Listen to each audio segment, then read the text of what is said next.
सद्गुरुवे नमः। जिज्ञासुओं का प्रश्न। निर्मल चेतन का दूसरा नाम क्या है और इसका केंद्र कहाँ है? निर्मल चेतन का दूसरा नाम निर्गुण है और इसका केंद्र परम प्रभु परमात्मा है। दूसरा प्रश्न, चेतन आत्मात्मक निर्गुण प्रकृति रूपांतरित दशा में रहती है या नहीं? चेतनात्मक निर्गुण प्रकृति रूपांतरित दशा में नहीं रहती है, इसलिए इसे सत कहा गया है।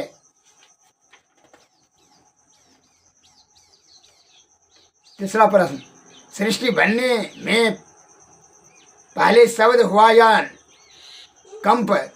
समाधान, सृष्टि बनने में शब्द और कंप एक ही साथ हुआ, इसलिए इसे कंप का सहचर शब्द कहते हैं।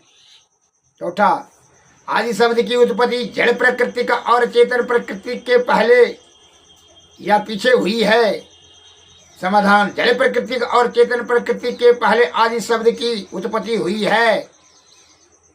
पांचवा प्रश्न, आदि शब्द संसार में ओम कहकर क्यों विख्यात हुआ? समाधान, वेद और उपनिषदों में ऋषि महर्षियों ने आदि शब्द को ओम कहा है, इसलिए आदि शब्द ओम कहकर के संसार में विख्यात हो गया। शब्द का स्वाभाविक गुण क्या है? शब्द का स्वाभाविक गुण है अपने केंद्र की ओर आकर्षित करने का। जिज्ञासु, महाकारण मंडल में विकृति क्यों हो जाती है? समाधान, महाकारण मंडल के किसी विशेष भाग में जब तीनों गुणों रजोगुण, तमोगुण और सतोगुण में उत्कर्ष, अपकर्ष अथवा कमी बेशी हो जाती है, तब उस भाग में विकृति हो जाती है। जिज्ञासु, सृष्टि का प्रभाव कहाँ से हुआ है? समाधान, सृष्टि का प्रभाव परमात्मा की मौज से, परमात्मा से ही हुआ है। जिज्ञासु, प्रकृति को अनादि संत क्यों कहा गया है?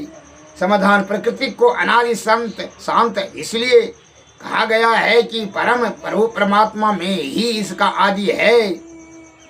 जिज्ञासु, शरीर और शरीरी आत्मा को दूसरे शब्दों में क्या कहा गया है? शरीर को क्षेत्र और शरीरी आत्मा को क्षेत्रज्ञ दूसरे शब्दों में कहा गया है। केवल शरीर जड़ है या चेतन? केवल शरीर चेतन शरीर है। जिज्ञासु, स्थूल सूक्ष्म कारण और महाकारण तथा केवल शरीरों में से परमात्मा के निकटवर्ती